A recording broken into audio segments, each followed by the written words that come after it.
Hey everyone, welcome back to Mini Bike Mike's Garage. Well, as you can see, I'm still on the Honda ST90. Let's call this video number 3, I guess, in this version of the bike. You know what? Here's what I'm going to do. I'm going to go ahead and do a rough overview of the entire bike. I've had quite a few subscribers join just in the last couple days. And I know it may bore you guys who've been around for a while, but real quickly, I just want to give a quick update on this bike so those guys don't have to go back and watch all the videos. Honda ST90 K0. I think it's got around a December 73 build date. I've had the bike for quite some time. Never really used it much. I built this bike back in April of 2024. And I was hosting a subscriber ride. We rode 105, 106 miles. And this is the bike I rode. Basically, it's pretty stock other than I put a Zongshin 125cc engine in it with a Nibby 22mm carb. I did add some turn signals. Now, it originally came with turn signals, but they weren't on the bike, so I added those.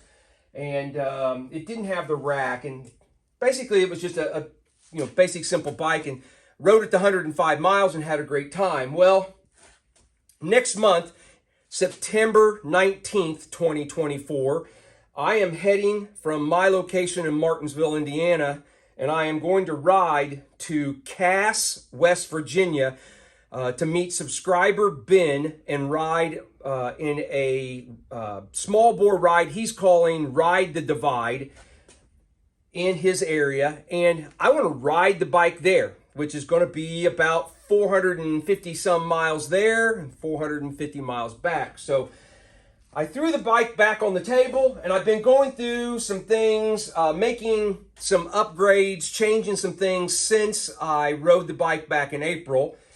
One of the things I did, the first thing I did was I put a TB Parts 141cc big bore kit on it. I thought I was going to try and gain a few miles an hour on this longer ride. It really hasn't panned out that way. It went from a 54mm bore to a 57, and I have went through carburetors, 22s, 24s. I've changed jets up and down. I've changed gearing up and down a little bit. It still runs about the same speed that it did when it was stock 125. I do about 55, 56, 57 mile an hour. As I explained in video number 2, it does seem to be a little torquier, and I do believe it has increased its ability to hold speed going up an incline, up a hill, which is going to be good for me. I'm okay with that. So that's where I'm at on the engine. Currently, I have about 153 miles on this since I installed it, and I'm still trying to get it good and broke in, make sure it's going to go a 1,000-mile trip for me. So where I'm at now, I'll tell you what, I'm going to go ahead and grab a handheld and bring you guys in, show you kind of some things that I've done since the last video, talk about a couple things, and then show you where we're going to go. Before I jump into the walk around on the bike, here's a little video from the last time I rode the bike. I think it was, today's Monday, I think it was Saturday. I took it out for a little ride. Here's what happened. I don't know if you guys will be able to hear me. You might be able to, since I think it's going through the Bluetooth on this mic. But out on the little ST90 again, I made a couple little changes, really only I guess one change.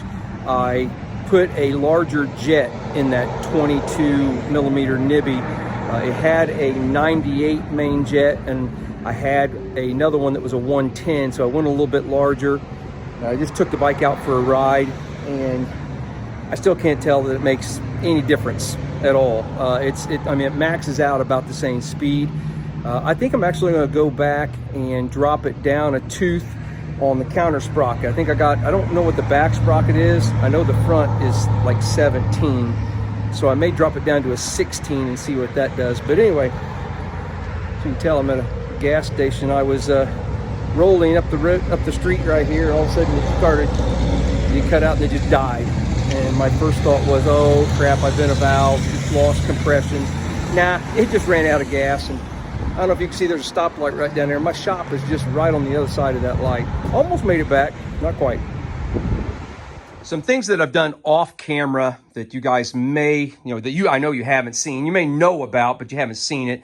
You know, I had a flat tire the other day on the bike, and I threw in a used tube. Well, since then, I have purchased some brand new tubes, and it now has a brand spanking new tube in it. So hopefully we're good there. I installed some new shocks. They are a little bit longer. I was hoping to get something with a little stiffer spring rate, but I don't know that they are really any stiffer. But I was just trying to get some more clearance and so forth, because I'm going to be stacking tools on the back of here.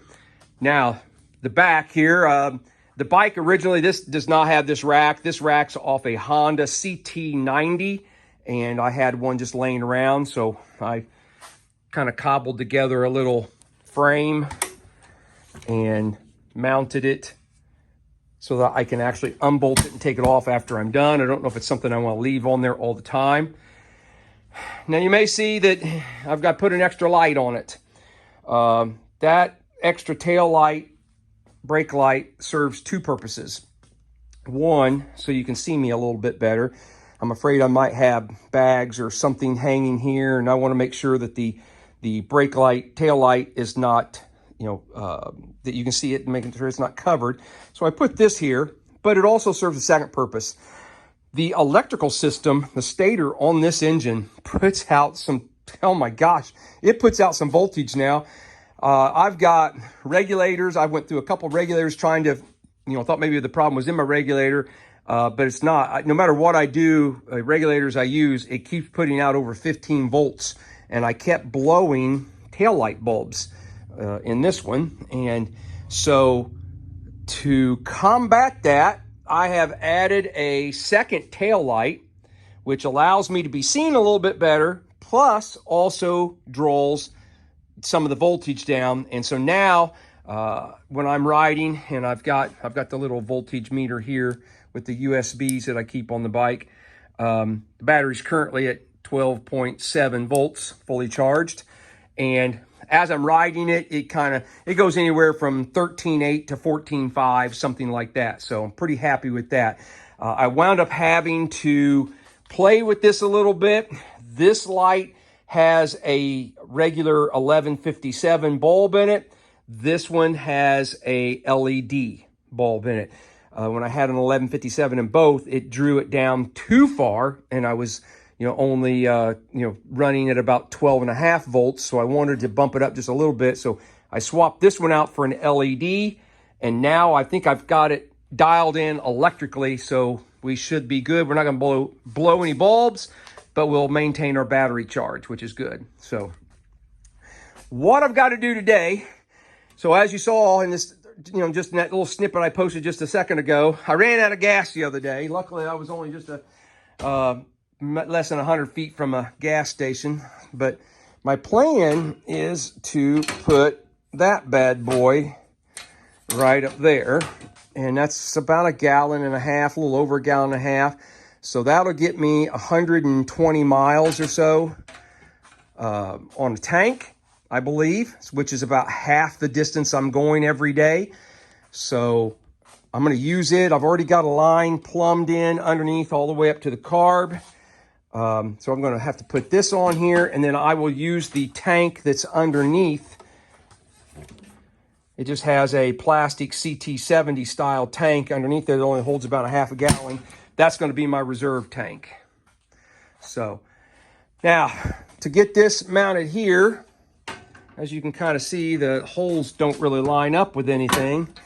Fortunately, having been in the steel business for nearly 35, 40 years, and owning my own for the last 28 plus years, I have access to plasma cutters and all that sort of thing. So I have cut out a plate that will mount right here.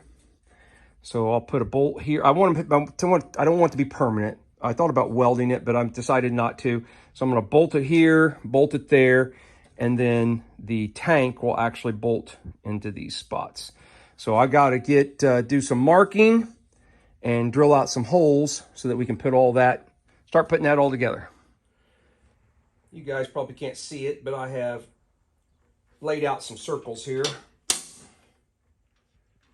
of where I want the holes to go. This is just a center punch, just to hopefully get the drill started easier so it doesn't wander or walk around.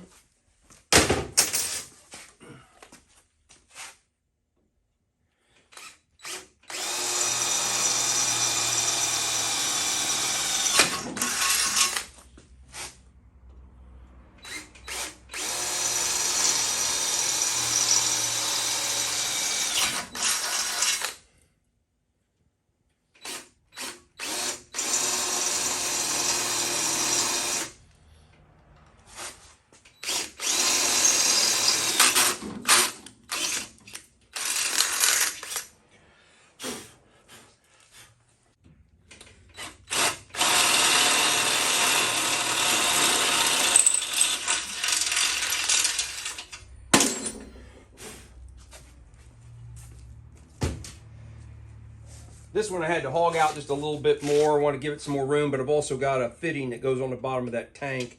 I may have to still go bigger yet. We'll know here in a second. I think I need to go just a little bit bigger on these.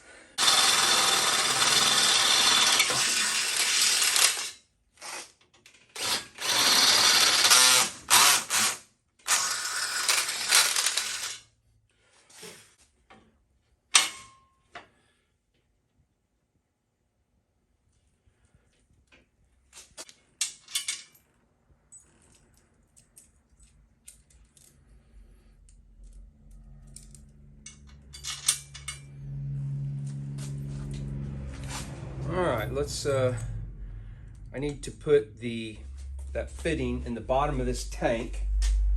The tank comes with just a bung welded to the bottom here. Let's see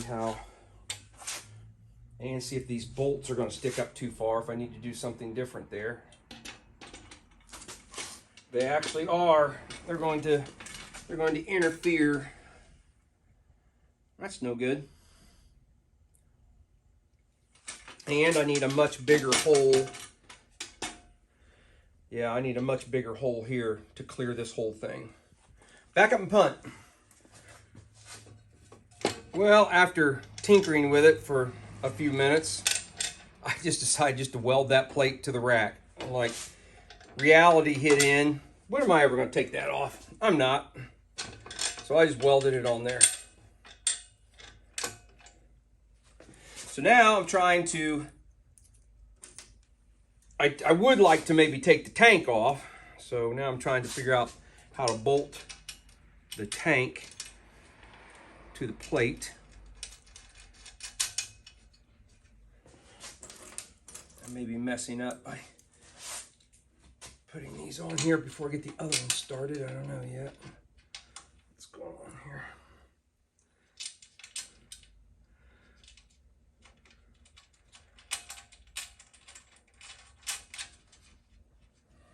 Okay. Now this one, get the holes lined up.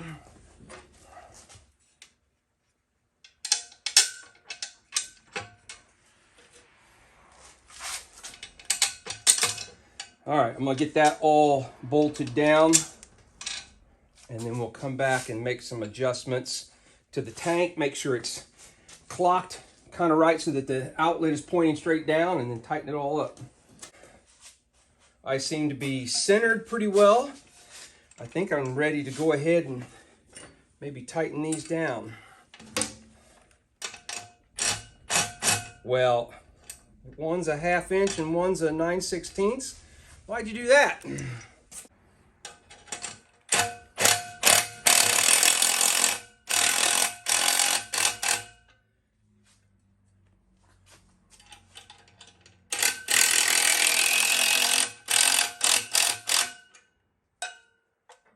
Oh yeah, that looks pretty good. I don't know if you guys can see it or not, but right there is the brass nipple that sticks down. Trim this fuel line just a little bit, maybe a little bit more. There we go. Put that up on there. Got a little clamp. Put a little clamp on it. Not that's going to do much, but I'll do that. All right. And there we go. I think that's our fuel cell that we're going to use. Now I just got to go up front and swap it from the tank underneath the seat to here. So all I've got going on here is two different fuel lines that run down here from underneath that come out of the frame. They've each got a on-off. Make sure this one's off. On-off on them. So this is the line that comes from the plastic tank underneath the seat. And basically I'm just going to have it shut off and just kind of tucked up inside the frame. I'm going to use this one. Will it fit down between that choke? Yeah, it might. I don't want to pinch it. Can I get to that to shut that on and off? That's my big issue. Let's give ourselves a little more room.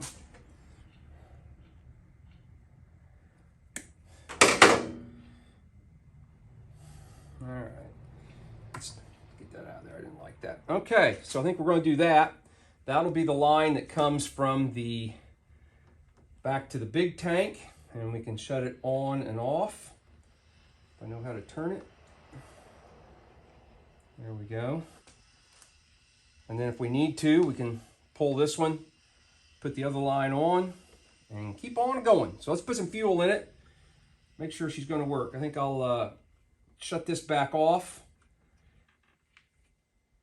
Take that line back off, and we'll run just a little bit of fuel through there, get any crap that's in the bottom of the tank, I don't think there is, and out of that line.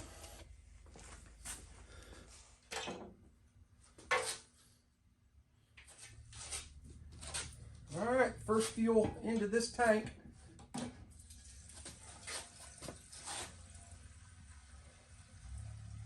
Make sure I don't see anything running out of the line up there.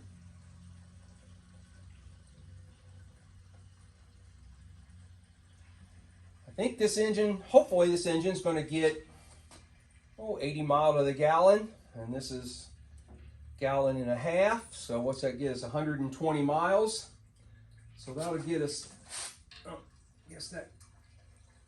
I guess a little bit of capacity to get down the road. Maybe only have to make one fuel stop, fill up every morning, and then make one fuel stop during the day. Okay, that looks good.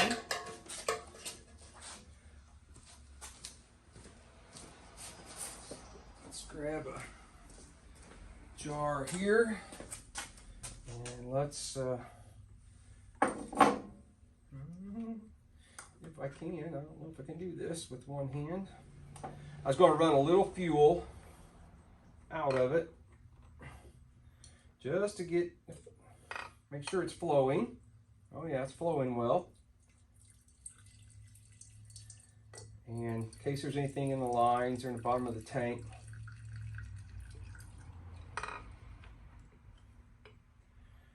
think we're good.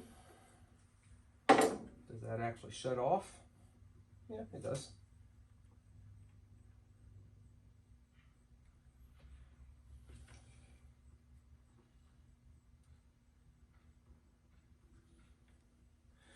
Okay, I think that pretty much wraps up my project for today. Today is Monday, August 12th. I have an exhaust coming. I went ahead and spent the money for one of the big bore exhaust just to see what that would do, let the engine breathe a little bit better maybe. I've got the exhaust on here all drilled out and everything, but I went ahead and just spent some money, bought the big bore exhaust, got the one coming from Bart Moto. It looks kind of like a CT70K0 exhaust, all stainless, all chrome. So that comes in a couple days. So we will continue this video when that comes, and we'll see if we get any kind of performance edge out of a freer flowing exhaust. So I'll see you here in a couple days. Well, hey guys, it's still the same day. It's Monday, the August the 12th. I decided to go ahead and take the bike for a little ride. I wanted to make sure that fuel was flowing from that tank and so forth. And I really hadn't tested the electrical. I wanted to make sure it was dialed in. And I'm stopped at the Morgan Monroe State Forest entrance. I was running pretty good up through here, and it was I was running about 13.8 volts, and then I don't know, a mile or so back, all of a sudden it jumped up to 15. So I don't know if I've blown a tail light bulb. We're going to check it and see here. No, actually both bulbs are still working. I thought maybe we had, by the jump, let's see. Yeah, that brake light's still working. Yeah, that one's still working too. So this electrical system on this engine, this stator, I'm not sure what's going on. If we still got a headlight. Oh yeah, that's got an LED in it. That's supposed to be good up to like 24 volts or something like that. So should be good. I guess I'm just going to run with it. Carry a bunch of extra bulbs with me. But yeah, for some reason the little voltmeter on the handlebars was telling me I was running right at. I went from, like I said, 13.8 volts, pretty steady, to jumped up to 15 all of a sudden. So anyway, all right, I think I'm going to head back to the house or to the shop. We're 170 miles so far on this big bore swap. I took the air cleaner off just to see if that would make any difference. I got a feeling it's going to make it run really lean. I'll check the plug when I get back to the shop. But yeah, it didn't make any difference as far as the way it runs down the road. But all right, I'm gonna head back. Hey guys, welcome back. It's another day. It is Tuesday, August 13th, and it is way too nice of a day to stay in the shop, work on a project. I think it's a good day to take the ST90 out and put a few more shakedown miles on it. So that's exactly what we're going to do. So see if we can get the bike started here.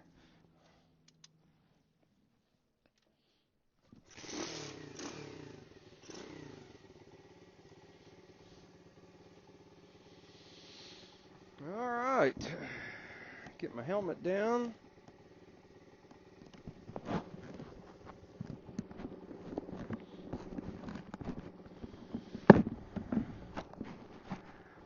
All right, hope you guys can hear me just fine.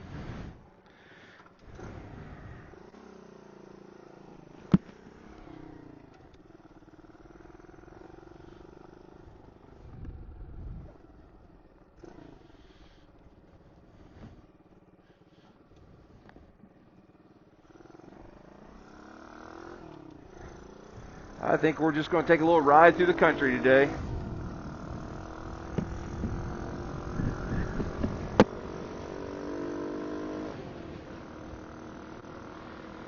I really need to test the bike at some lower speeds. You know, I've been so concerned about trying to get up to, traveling speed that I really need to focus on, how is the carburetor set up for running 20 mile an hour. When I get to West Virginia to see Ben, we're, some of the roads that he's going to take us on this ride the divide. You don't go very fast, maybe 15 mile an hour at most. So once again, I'll shout out to you guys. Anybody, if you're looking for a ride in September 21st, Cass, West Virginia, near Green Bank, Marlington, West Virginia. So one of my subscribers, Ben, is hosting a ride, 60 miles. Last time I went on that ride with him, it took us almost 5 hours to complete it. Now, we did stop for lunch and so forth, but really, really pretty country.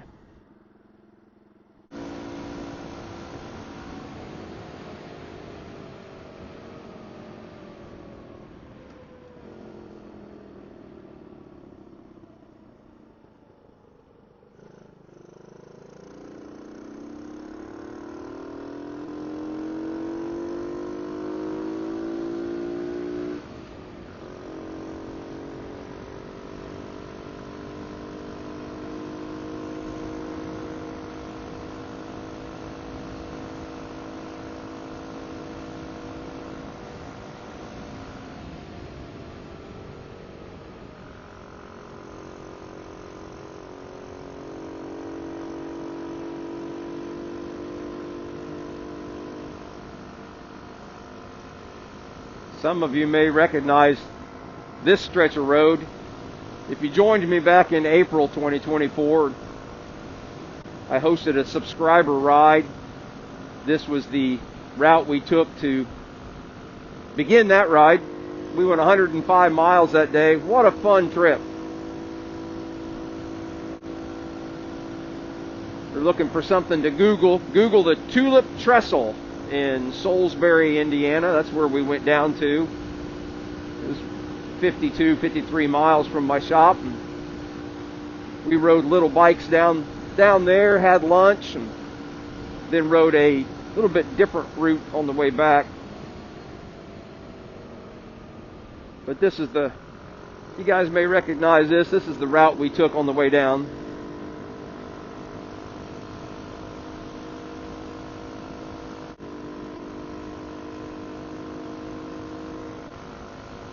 I don't know if it's the engine, the top end kit, or if it's the bike, but boy, I tell you, I'm running 42 mile an hour right now. Between 40 and 44, this thing's got a kind of a wicked vibration.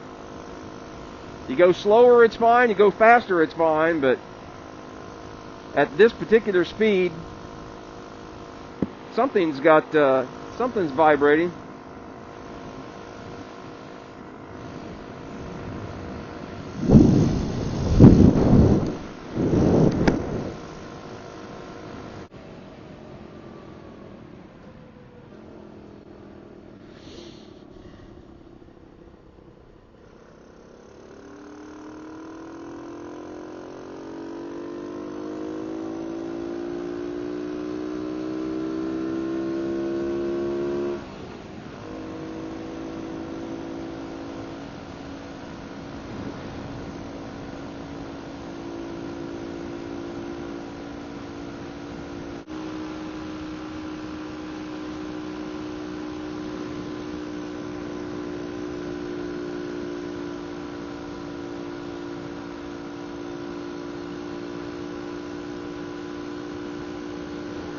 Hey, gave me a wave.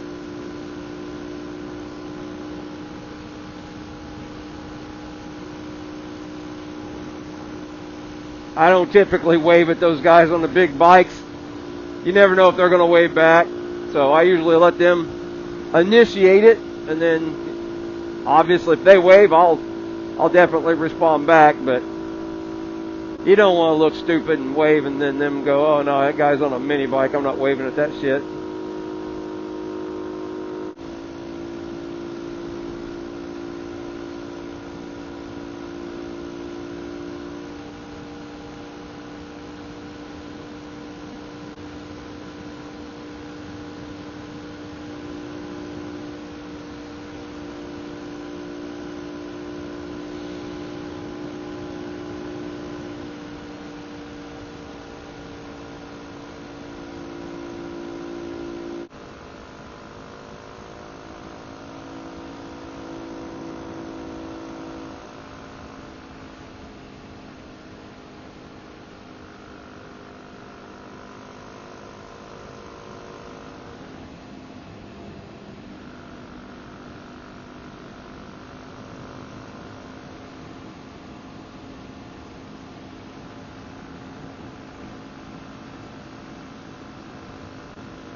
See this? I can't tell I don't know if you guys can tell it, but I'm going up an incline here. Still climbing, and I haven't had to downshift to third gear yet. I'm still maintaining 42 mile an hour. I may now we're about to the top. I think that's the one thing that this big bore kit did get me. I think with the 125, I would have had to downshift right there.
This is really good. I'm actually getting exactly what I wanted, which was some lower speed riding to double check, like I said, like I mentioned earlier, the carb and just the setup and how it runs. And so far, I'm extremely happy.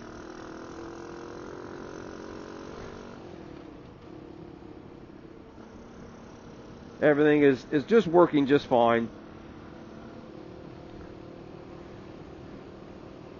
I will say, though, I know I'm going to go against the grain here. A lot of you guys are going to think I'm crazy, but you think I'm crazy anyway. I'm getting ready to hit 1,000 miles on a mini bike. But you know what? I'm not a fan of a manual clutch. When I rode the 700 plus miles around Lake Michigan back in June, I was on a CT 110 with a Lifen 125, and it had a semi-automatic 4-speed. I have to say, I am a semi-automatic fan. I'll take that over this whole clutching and doing all that stuff all the time. I gotta pay attention here. I think I want to turn right here.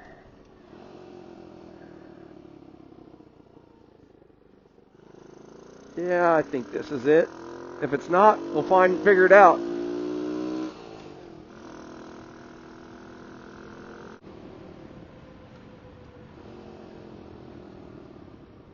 Stop here for a second.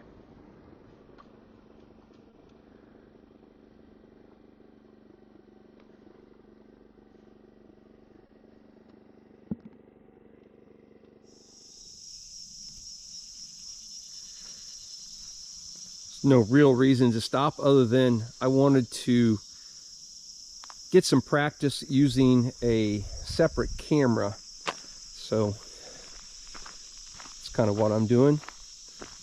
Switch to from the chest mount to a handheld now.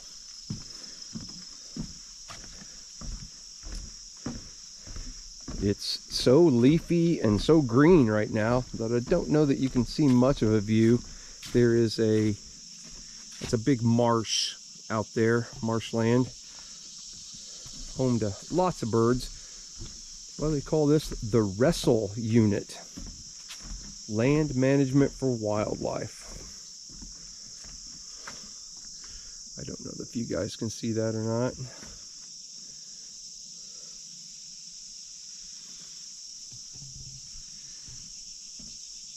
"78-acre parcel of wetlands."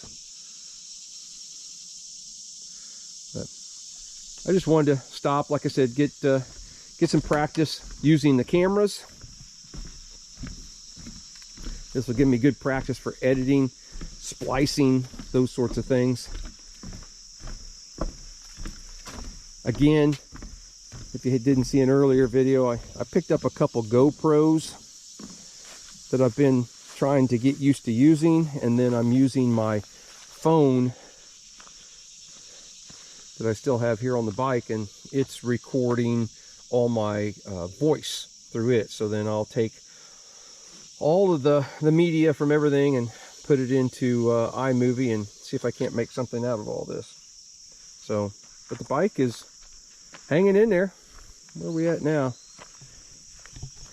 3381. So while we just shy of 200 miles, I think we started at 3183. So almost 200 miles. I do like the rear shocks I put on it. Those seem to be very, very comfortable. So far, so good on the tank I put on the back. Let's check and make sure tail lights are still working. Yep, we're still good.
So I've made it to the Bean Blossom Bottoms Nature Preserve.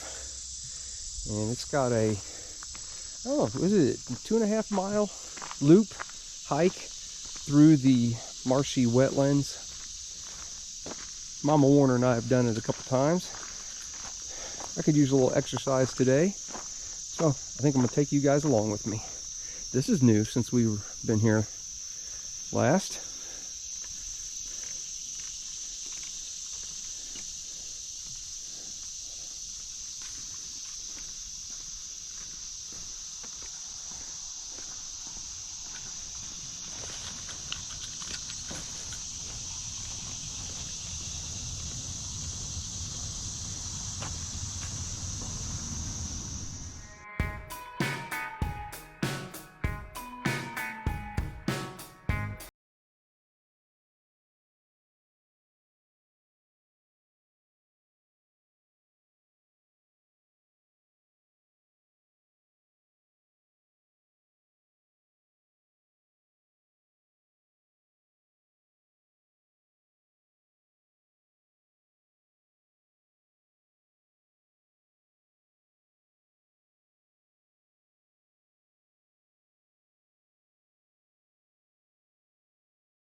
Had some rain, so I wonder if that's why it's kind of cloudy. Oh, there's a few little fish in there you can see.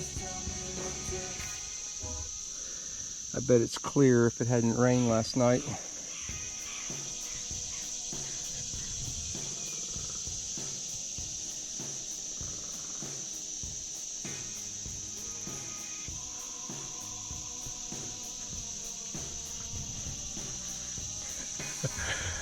You know, it was cooler, talked about earlier on the bike how it was a little bit chilly. I left my riding jacket on to take this hike, and it's not too bad right now because we're in the shade. But boy, in the sun, I'm starting to get a little warmed up.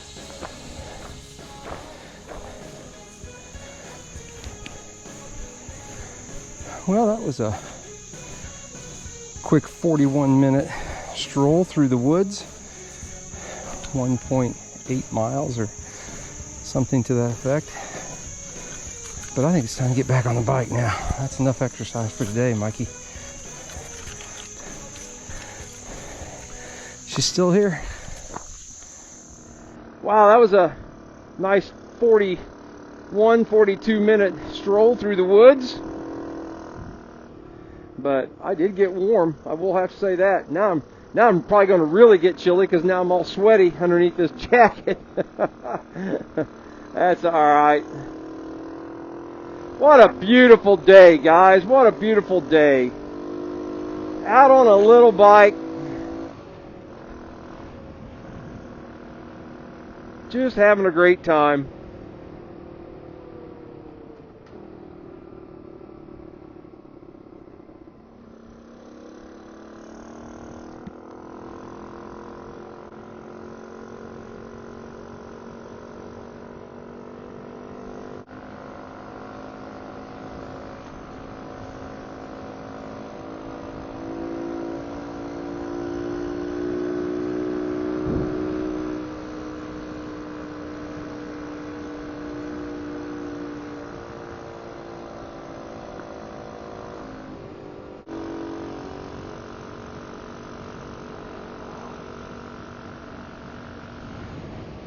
I'm rolling into the little town of Ellettsville, Indiana.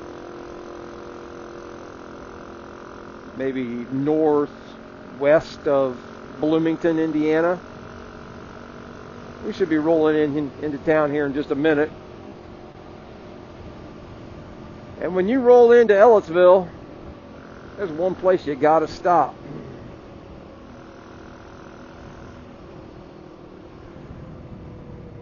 I gotta get my bearings straight on which direction it is, to be honest with you. I think I need to go to the right.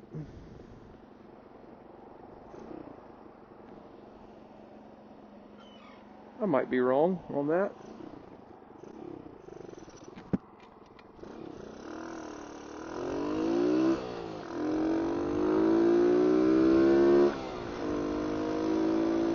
No, it's right here.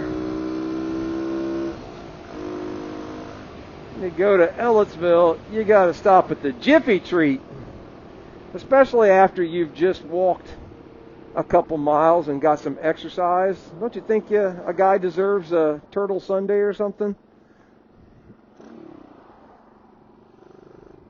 Just don't tell Mama Warner that I stopped here, please.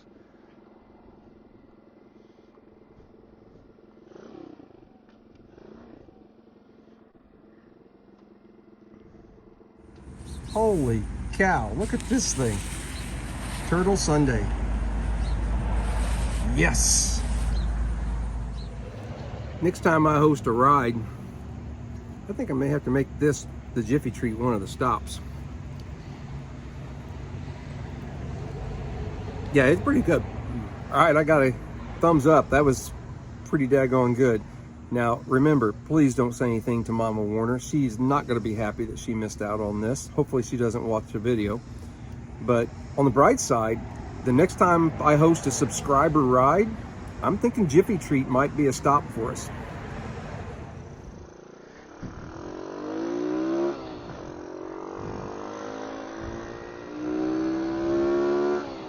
I checked fuel. Still got plenty of fuel. Should be good. I think it's like 45 mile an hour through here, so bikes should hit that fairly easy.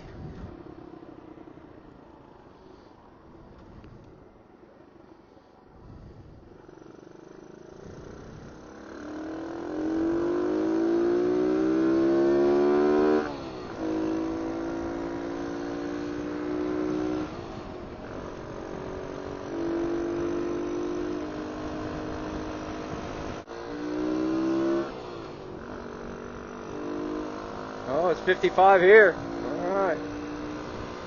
Let's see if they actually do 55.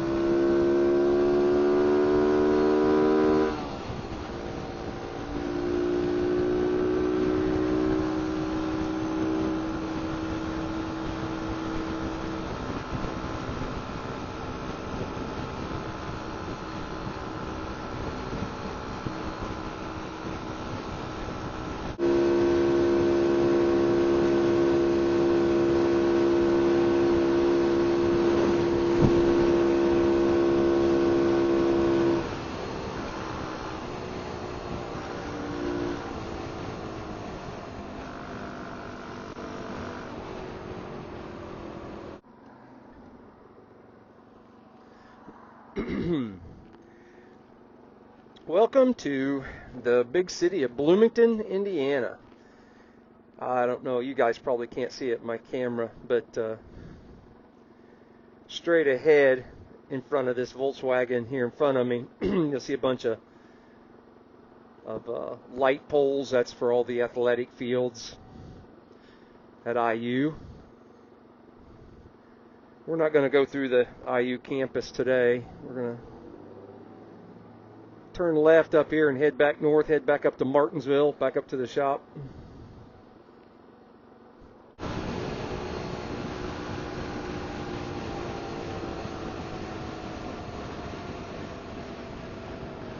You guys that watched the video of the spring ride that I had back in April 2024, right here's where my nephew, who was on an SL70, broke his broke his throttle cable.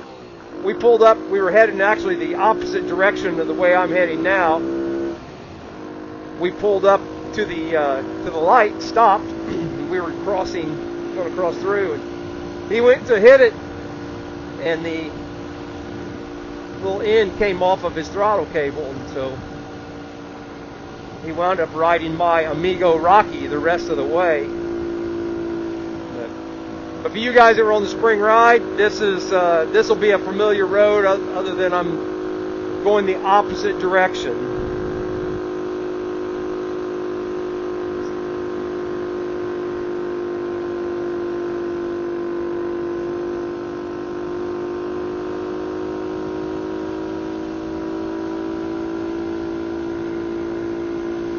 That's pretty good. Still climbing, still an incline, and I've never shifted down from fourth gear.